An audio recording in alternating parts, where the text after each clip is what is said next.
খোয়াই নদী ধরে আমাদের যাত্রা শুরু। গন্তব্য ধলেশ্বরী মোহনা। পথ জুড়ে নদীকেন্দ্রিক গ্রামীণ জীবনের এক অপূর্ব চিত্র চোখে পড়ে। জল ও জীবনের নিবিড় সম্পর্কের প্রতিটি মুহূর্ত যেন এখানে গল্প হয়ে ধরা দেয়।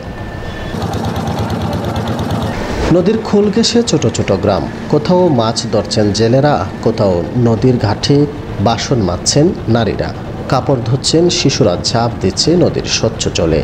নদীর স্রোতে ভেসে চলেছে হাঁসের দল, কখনো ঝাঁপিয়ে পড়ছে খাবারের সন্ধানে। বালুচরে গরু চড়াচ্ছেন রাখাল, আবার কেউ নদীর জলে গরুকে গোসল করাচ্ছেন পরম যত্নে। শিশুদের কোলাহলে মুখর হয়ে উঠেছে নদীর ঘাট। পুরুষদের সাথে সমান তালে এখানে লড়াই করেন নারীরা। কোমর পানিতে নেমে ডুব দিয়ে মাছ ধরার এই দৃশ্য হয়তো সচরাচর দেখবেন না আপনি, কিন্তু এখানে এটি নিত্যদিনের চিত্র। কখনো মাছ মেলে ভরপুর, আবার কখনো শূন্য ঝুড়ি। জীবন এখানে সহজ সরল কিন্তু সংগ্রামের। নদীপথের এই যাত্রা যেন এক চলমান ক্যানভাস, যেখানে আঁকা হয়েছে বাংলার গ্রাম জীবনের বৈচিত্র্যময় রং। নদী, মানুষ আর প্রকৃতির এই মেলবন্ধনই আমাদের শেকড়, আমাদের প্রকৃত জীবনচিত্র। ধলেশ্বরী মোহনার বালুচরে ঝিনুকের লুকোচুরি।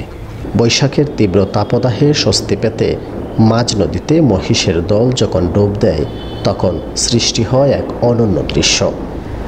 কখনো শান্ত, কখনো উত্তাল এই নদীতেই তাদের বেঁচে থাকার অবলম্বন। বর্ষায় নদীর জল ফুলে পেঁপে ওঠে, অনেকের ঘরবাড়ি ডুবিয়ে যায়। আবার শুকনো মৌসুমে নদীর বুকে জেগে ওঠে চর, সেখানে চাষবাস করে জীবিকা নির্বাহ করেন গ্রামের মানুষরা। ধলেশ্বরী মোহনায় এখন বালুচর। বর্ষায় যেই নদীর স্রোতের গর্জনে কম্পিত হয় চারপাশ, সেই নদীতে হাঁটু পানি ভেঙে পার হচ্ছেন মানুষ। মাঝ নদীতে নোঙর করার নৌকা পড়ে আছে ডাঙায়। এটিকে আসলেই আমাদের চিরাচরিত নদীর চিত্র?